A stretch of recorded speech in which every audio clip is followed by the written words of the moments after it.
the next very interesting panel discussion on the topic, bringing product management closer to design thinking. I'd like to request you to please give our panelists a big round of applause as I welcome them onto the stage, starting with Sania Malik, Group Product Design Manager from Uber. Joining Sania is Jyotika Pruthi, Principal Learning Design Consultant, Coursera Inc.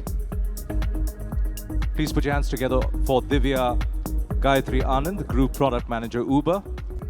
And joining them on stage is also Aditi Goyal, Director Product Management, NetApp. And moderating this panel discussion is Keerthana Srinivasan. Keerthana Srinivasan is an author, illustrator, and a comic artist. She has worked in the software industry for many years and has been exploring the arts since 2018 in her 50s. She's currently pursuing an MFA at the Center of Cartoon Studies, Vermont. Please give our panelists a big round of applause. And with that, it's over to you, Keerthana.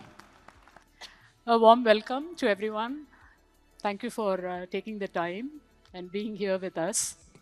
So like the gentleman introduced me, I am Keerthana, and I also write in the name of Keena. I'm a comic artist.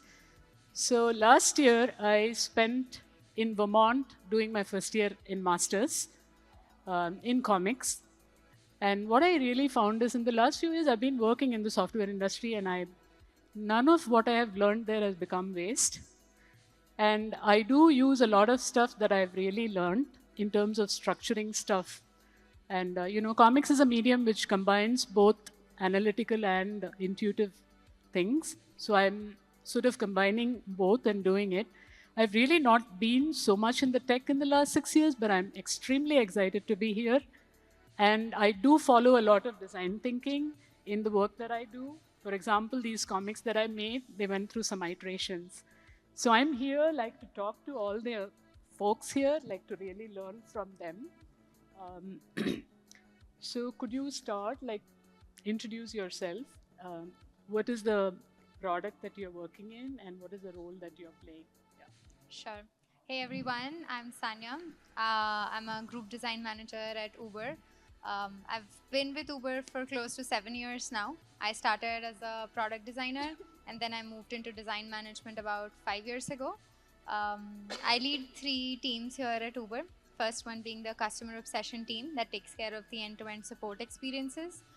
The second one is the comms platform, which entails all of communications that happen between Uber and its users. I think something you all would have used to message your driver, be right there when you are going on a trip. And the last one is a new product which we have launched, Uber AI Solutions, which is a marketplace for knowledge workers across the globe. I have over 12 years of industry experience, and I briefly also worked as a product manager in my previous company. Thank you. Thank you, Sanya. Hi, everybody. I am Jyotika, and I started my career in 2013 as a computer science professor. And then I stepped out of those classrooms because I really wanted to step out of my comfort zone. And then I work as a principal learning design consultant at Coursera, which basically means if any one of you has ever taken a course on Coursera or even attempted to take a course on Coursera, be it Andrew Ng's course on machine learning or any other, and if you were frustrated by all those infinite quizzes and assessments, then I am one of those people you can shout at. So I'm excited about learning sciences. I love understanding how we all learn. And I've been doing this from past 13 years, and this actually helps me wake up excited every day. And I love building products in education that help us all learn. Very happy to be here.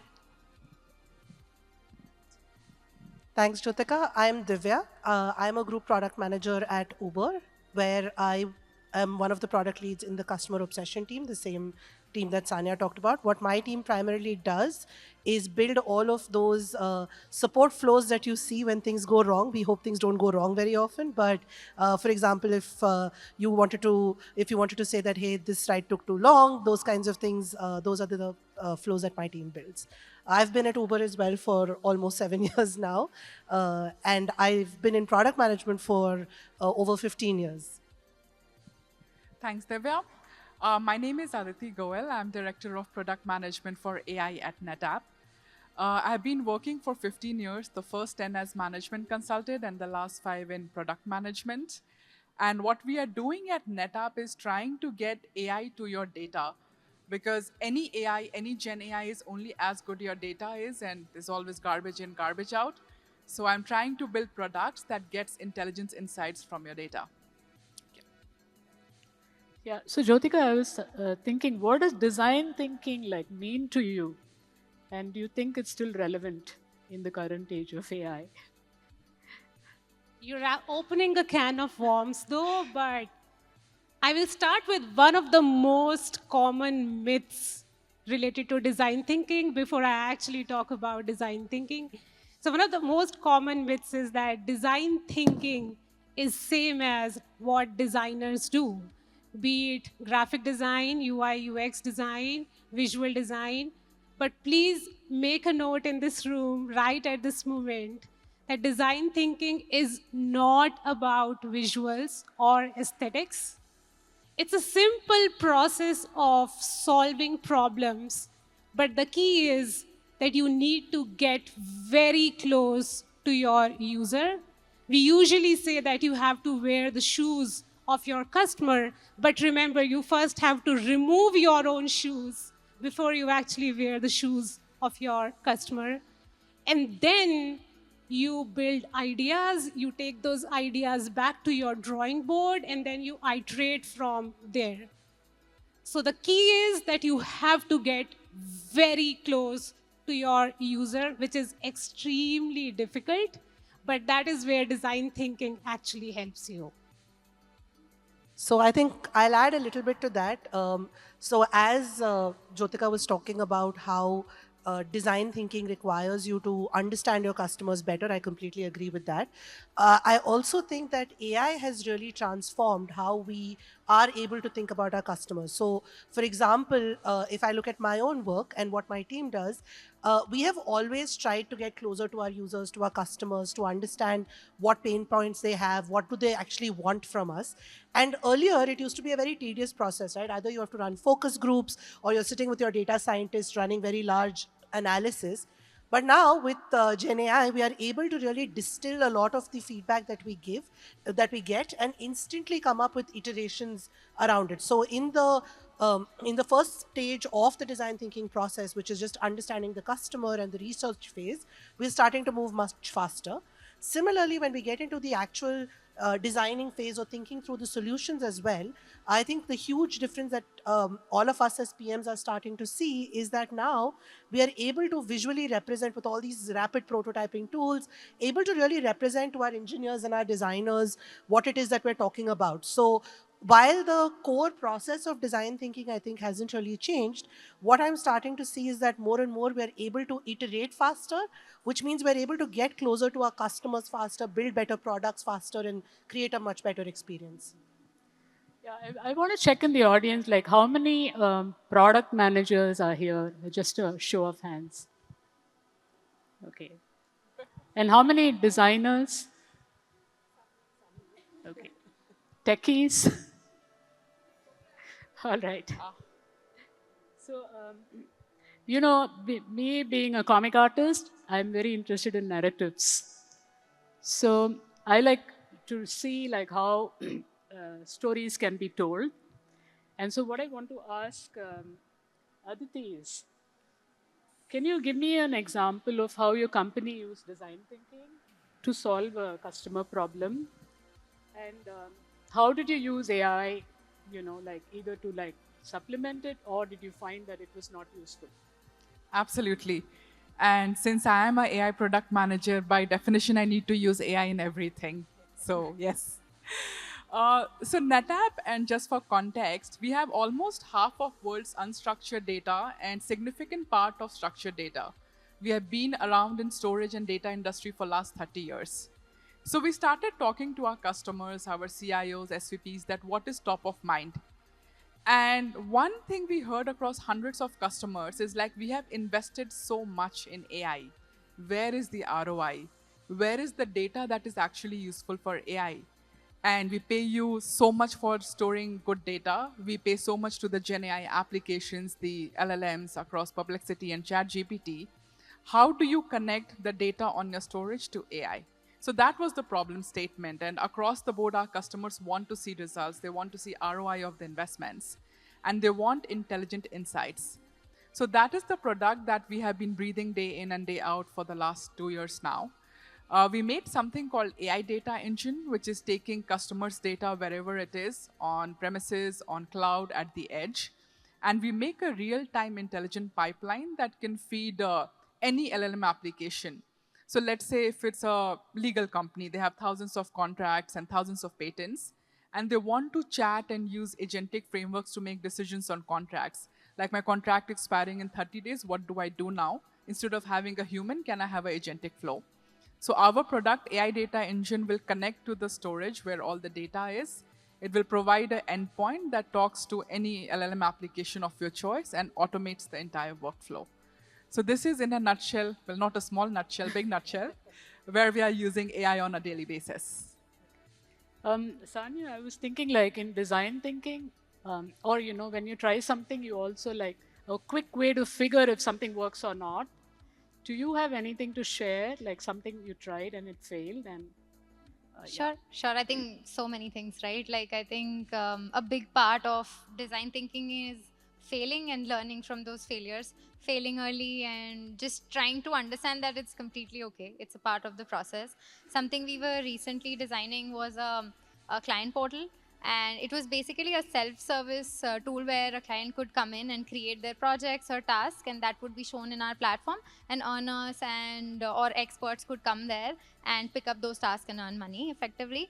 And when we were creating it, I think the whole persona that we had in mind was the client, and we were working towards that. But when we launched, I think something surprising happened. We realized that instead of the clients, we had another set of persona who was using it much more, our program managers as well as the vendor managers on the client side. While in our head, when we were designing this product, we were making it for, say, somebody who's a customer support head or an ML engineer, but who were really not logging into our product every day. It ended up being like different expectations, different understandings, different users altogether who had a different mindset when they were approaching the product, right? And I think looking back, I think this was a classic design thinking lesson. We were moving too fast. We wanted to really get into the weeds of it before we actually maybe figured out that, okay, initially when we are launching it, maybe the clients are not going to use it directly. Maybe we'll not have those users directly. But I think this really helped us take a different direction and understand there are, okay, two sets of users now, and both of them are going to use it, and both of them are using it differently. But as and when we realized, right, like, okay, there is a different kind of persona with a different need, then we were able to move our strategies, move our thinking in that direction. That really helped. But I think the whole part about design thinking is iterative approaches, and we would have not known this maybe prior to actually releasing it, because we were expecting a different set of users to use it. But the part of it is that we were close to it, and we were focusing on like how they're using it even after releasing the first cut. So that really helped us like rail into the right direction after the first cut of product was released. yeah, Jyotika, what about Coursera? Like, I realized that I recently, did a prompting course in Coursera, and they assigned, like, the way they assess you is completely changed. And I was pretty intrigued by that. Yeah. The way is changed, and I hope you're finding it fun and not frustrating, because you know who to shout at. I'm happy to take all the feedback, by the way. All right, so in terms of Coursera and the world of online education, which is definitely very close to my heart as a mission and in terms of making impact. So just to give you some statistics, There are almost around 162 million active learners on Coursera who are learning from all the different parts of the world and in different time zones. So before I come to how design thinking came into the picture, let me narrate a story here that how did we decide to use design thinking. So what we noticed was that around 80 to 85% of the learners were dropping off right in the first week of the courses that they were trying to take. Our internal hypothesis was that either the content is not engaging or else the difficulty level is too high. This was our hypothesis. So before testing this hypothesis, we thought, let's get close to the user. Let's actually implement design thinking and understand what the real problem is. And that's how user research team was brought into the picture, where they interviewed huge set of learners from different geographies, and we understood that the problem was not with the content. The problem was that every time they were getting stuck in a course, be it a video, be it an assessment, if they were finding it difficult, they did not know who to ask for help. This was not a traditional classroom. There were no teachers walking around. So they did not know who to ask for help. And then, interestingly, I'm taking a pause here explicitly to draw your attention. There were some set of learners we met who had hearing impairment. And one of the learners said something so special that still is very close to my heart. He said, I want something which is very simple in text form, that every time I read, I go without feeling that I am bothering somebody. I don't want to be judged. I don't want to feel slow. I don't want to ask questions in those discussion forums because they are anxiety-inducing. This one comment from that learner changed the direction of the product completely. We absolutely had no idea how to solve for this, and then AI came in. The problem which was not getting solved by humans, especially because of the scale of learners, we finally thought AI can be used as a tool. And then we designed Coursera's AI Coach, which is now integrated into every course, which is very specifically contextualized with the course. It's not a generic one. Every time the learner feels demotivated, they treat Coursera's AI Coach as their personal buddy and even ask for the motivation that, hey, I'm feeling depressed today. Can you please give me some motivation to learn on Coursera? And that's where Coach is really helping them to make a good progression in their journey. So this was the design thinking process. And what was the outcome? The learner who had hearing impairment specifically mentioned that now I have this very safe space where I can ask questions without the fear of socially being judged. Yeah. And we have very huge amount of neurodivergent learners on the platform who are using Coursera Coach.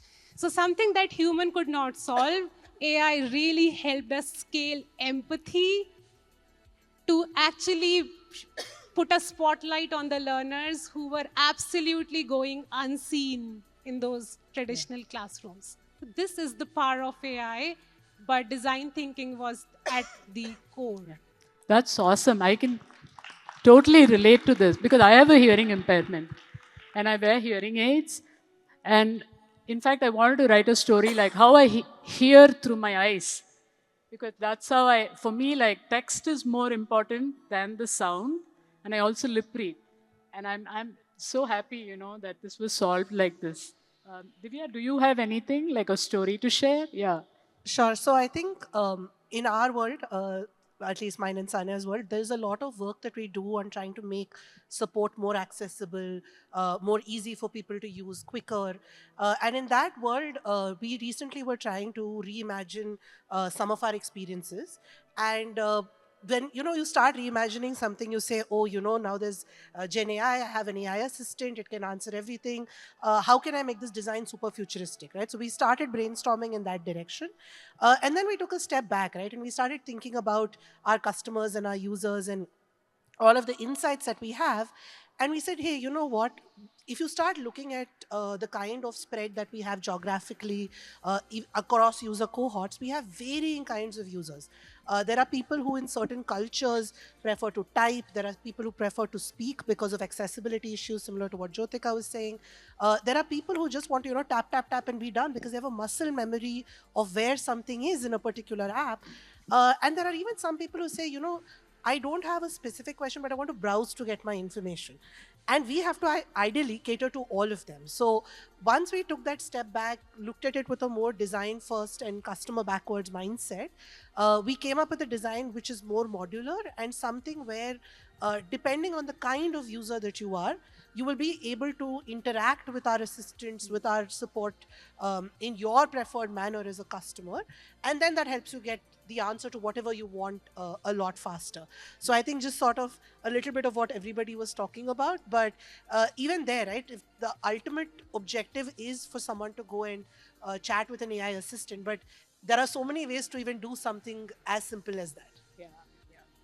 So the other question that I have is, Sanya and Divya being in the same team, a product manager and a designer on the same team, and then how you were telling me the roles are changing, right? Like some product manager could just do some dummy and step on your toes, or it looks like that. So could you tell us, like, how is it changing for you, and how do you think it's changing? I think it's changing, and it's changing rapidly. I feel every other week there is something new coming up in the world of AI that we are trying to catch up with or trying to understand what is happening. But I think it has really impacted of how we are taking these rough ideas into visual prototypes or visual mockups. And it's not just about product, right? Anybody can come and do it. But having said that, like, I don't think as a designer I feel threatened by it, or I feel that they're on stepping on my toes in any way. I think it's to be honest, making our lives a little easier. We both are getting in the room deciding, okay, let's think about it. Okay, this sounds good, and we are trying to create like something more visual that we can share, we can have a discussion on, rather than sharing abstract ideas with each other and then depending on a designer only to create those early mocks, etc. I think, are they pixel perfect? No, I don't think we're going to launch them as is, but the idea is having directional clarity, right? I think one example that I can give you was from our last month, we were having our annual planning cycles, and in those we generate a bunch of ideas. And typically what we have traditionally done is that we brainstorm on ideas, and then design goes back and like comes up with a few screens of, okay, this is how it could look like for our discussions, right? But this year I think it was such a fresh approach where we had concepts and product was generating ideas through AI tools, and design was generating ideas through AI tools, and we were sort of all coming together and taking a look at it and discussing directionally if it makes sense or not. And I think such complex products, I think one of them was fairly complex. We were doing this entire dashboard which had a lot of functionalities, and it was completely ground up. Even though I think it's an internal tool, but it's really crucial for a lot of folks on the team, and it has like 8 layers of products we want to wrap it into one. And AI really helped us visualize that. I think it would have taken a much longer time for a designer to create that rough mock rather than an AI actually doing it. But I think the whole world is changing, and I don't think it's in any bad way. I really like product managers coming up with these ideas and showing me what are they thinking. Then I can go ahead and say, okay, this is something I'm thinking on top of it, right? Rather than like it is a blank canvas and we're just talking to each other and not really able to Having understand anything on the thing, yeah. So I think the visual part makes it I think even better. To have better conversations, right? Definitely. What about you? How is your role changing? Is there something you're doing differently from last year, for example? I think in general, we are moving a lot faster, which I think is always great, Yeah, right? We yeah. are able to iterate much faster on whether it's the ideas, even in terms of the rollouts that we do. Like I already mentioned, we're able to get the data a lot quicker. I think one important thing though is that as we go and start leveraging AI more and more, from the PM standpoint, I think we also need to start thinking about, especially because I also, like Aditi, work in the space of automations, right? It starts to become very important for us to think about which are those aspects where the human is very important. Yeah, So, yeah. you think about things like safety, compliance, accessibility. There are a lot of these places where you will need a human in the loop somewhere. Even in the overall process, you could automate something, but from an evaluation standpoint, there are so many places where the human input is important. And that's where I think as a PM, we need to make those judgment calls to say, Yeah. where do we need the human in the loop? How should that human be involved? Where can the machine take over? It's a very sort of I would say a very synergistic sort of relationship, and you have to think through that. Yeah. And there, I think even more while partnering with design, design is the one that also makes us think about, okay, once there is a human in that loop, how does that human then interact with the system? How does it pass on? Because till today, it's been like, okay, I'm a user, I want something. I go into this app and or whatever, or a website. I've also back in the day worked on websites. So, you go Yeah. there and you get something from there. But now it's two ways, right? Somewhere there's the app takes the lead or the system takes the lead. There are places where the human is taking the lead, and you have to pass it back and Balance forth. that, yeah. Which is a very, very, I think it's very different from anything any of us may have imagined in the Yeah. past. So I'm, Add something? yeah. So Divya, I love your point about human in the loop, and especially for product managers. For example, reaching out to customers. If we use bots, we can reach out to hundreds, thousands of customers in a much cheaper way. But it will never substitute actual human interaction with customers. Like Sanya said, our products are complex. If we don't talk to our customers, we will not know what the real problem is. Bots and apps can only do so much. So I'm going to switch tracks to ask like personal hobbies. What do these people have like as personal hobbies that also like feed into their work? So I'm going to start with Aditi first.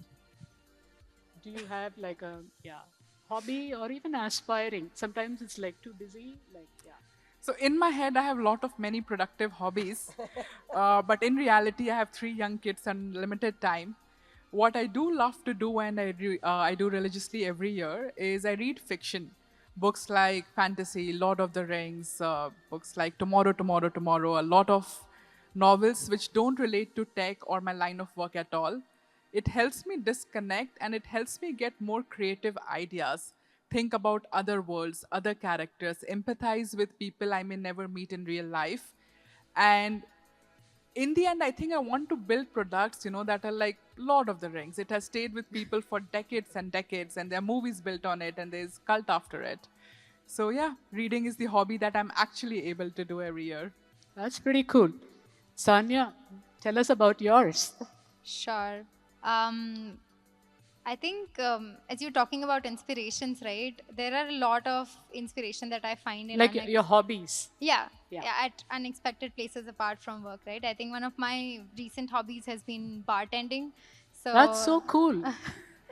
last year I became a licensed bartender, and I think when oh wow, thank you.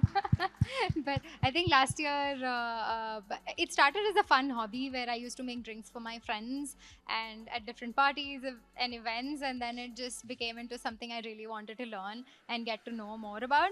I think my expectation versus the reality was very different. Like I think it was really very serious and a rigorous course that I had to do from like 9 a.m. to 5 p.m. But I think it was so much fun, so much learning that I could actually, when I was going up behind the bar and making those cocktails, learning so many different things than just also making those cocktails. I think it was really refreshing experience. And also I think just railing it back to design thinking, right? It was a lot to do with like there are a lot of similarities of how you make a great cocktail to a great product. It's the same, like you need to know your audience, you need to know how to like sort of layer those ingredients, you need to iterate, you need to actually know if the user would actually like that or not, so being close to your users, right? So I think it has been like a fun hobby which really takes my mind off, and I think as Aditi was saying, right, just disconnect from what you're doing, but also Yeah. I think reel back in to learn so much more. I've always been interested in this crossover thing, you know. What can you bring from here into this, which is unrelated? Divya? So I happen to also write books. I know you do comics. I write books. I have written 5 books so far, 2 of which were for adults, but more recently I've written a lot of children's books. And I think I enjoy doing that because one, it's very far removed. You have to think about what a 6-year-old likes, what an 8-year-old's life problems are. It also keeps you very grounded because you go to a session with children, unlike here where all of you are going to be very polite with your questions. Kids are not polite at all. They will give you honest feedback. They'll say, oh, I hated this, I didn't like that, why did this person do this? So keeps me grounded, definitely. So and the writing, I think, like you already mentioned, right, it's very similar. There are lots you take back to your everyday work life as well from that. One of my unofficial hobbies is to take up a course from Coursera and then leave it incomplete. That's an unofficial one. We are not recording it. But my official hobby definitely is to write poetry. I'm very bad at it because I explicitly make an attempt to keep humor at the core of every poem that I write, because that really helps me to push my thinking a little bit harder. And that actually helps you observe, find patterns, and then weave them together in a way that you try to present them in a very simplified way. That actually helps me continue developing that mindset that also helps me keep insane at work. Thank you. So I'm going to open the floor to questions. Yep.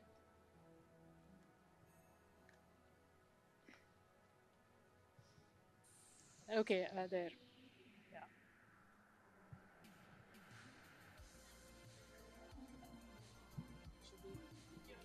If you can come here, then just take this one.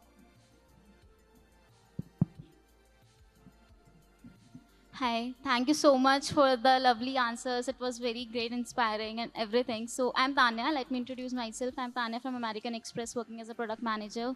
Ours is being a regulated company. We can't use AI much, but wanted to understand as a side hustle, how can I make use of AI so that in future, if I apply for anywhere else, I'll be eligible for that. So, as a side hustle, how can I make use of AI in my work or in any other thing? So if you can let me know the use cases of AI. Absolutely. And when you say that at MX, it means on the corporate laptop, you can only use certain applications and not most of it. Correct. Perfect. So same things apply at NetApp. And what I'm doing that on my personal laptop, I have LLM Studio installed. I have Perplexity on my phone with Airtel, ChatGPT. Start with some simple that, how do you do better PRDs? How do you write better design documents? So that's a good place to start. And we use the LLM tools to do the first draft, and then you can iterate on it. There are also very nice tools like Mashable and Lovable, which can help you do the design prototype very fast. I think Sanya or Jyotika can add to it. But just starting on your personal laptop, play with few things, take some courses from Coursera is a good place to start. I took one. I have not marketed it. Trust me on that. All right, cool. Thank you. Thanks for the question. Do you want to go? Pass to the next person. Thank you. Hi, I'm Manisha, and really great inputs today. I love the stories. So I have a question for any of you. So I believe failures do tell a lot more stories and learnings that we take as product managers. So I was wondering if you can tell any product failures or like feature failures that you have faced, because you still have the data and all the inputs before taking that decision, but still it could not have given the outputs that you've expected. Are there any stories that you could share, with the wider audience? So I can tell you an interesting one. Like I said, I do work in building support experiences. So when I started out as an ICPM, we did a lot of, I would say, self-serve experiences to really improve the reporting experience. So if you were somebody who had ordered on Uber Eats and you had, say, something go missing in your order, how can we make that experience better, right? And we kept doing whatever we could to make that experience better over and over again. And yet our customer satisfaction scores after a point just plateaued, right? And I'm like, as a PM, right, I'm like, oh, I want the best customer satisfaction score for the experience I'm building. And we kept trying to improve our experience. We're tweaking the flows. We're trying to add whatever, in illustrations, trying to see, are we not refunding correctly? What can we do here? All of that. And then one fine day we sat and we said, okay, let's really sit and do a ground up analysis of what's going on, talk to a few customers, get more into the data. And once we did that, what we discovered is that we had a very basic problem. And the basic problem was that these are hungry people. And at the end of the day, we are giving them money back. Your food didn't come properly. You're hungry. And I'm saying, okay, I'm sorry this happened to you, but all I'm doing is giving you money back, right? So I think that's one of those cases where you then think about, okay, how can I delight this customer further? And now we do have ways in which you can potentially also get your food. But it took us a while to get there. And I think that's one of those stories where we learned from after launching certain experiences. And I also have an interesting story here, a very quick one. So as I was earlier talking about Coursera's AI coach, which is of course more learner-centric, when AI came in, we all were trying to move very fast. So we also designed one product for educators, instructors who actually design courses on Coursera. It typically takes us 9-month time span to launch one course on Coursera because we have to keep quality also intact, and there are multiple level of quality checks that happen by subject matter experts. When AI came in, product team thought that AI knows everything. We don't need teaching and learning team to actually review the courses. Let's just design and come up with this platform, which is known as Course Builder, meant only for educators, would just take a week for them to launch a course. We launched a couple of courses and we got some really hard feedback from learners like you.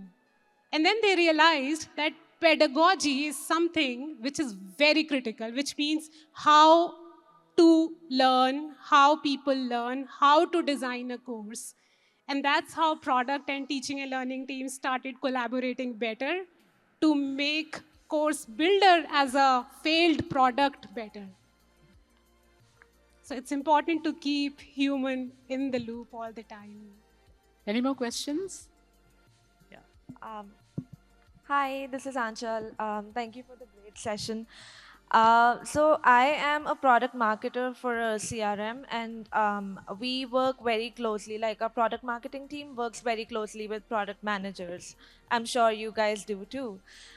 So my question is, like, what according to you is the bridge between a product marketer working with a product manager, and like how does that accelerate productivity for both the teams and in the end for the customers? So like if I were to grow in my collaboration with product managers, what tips would you give for me?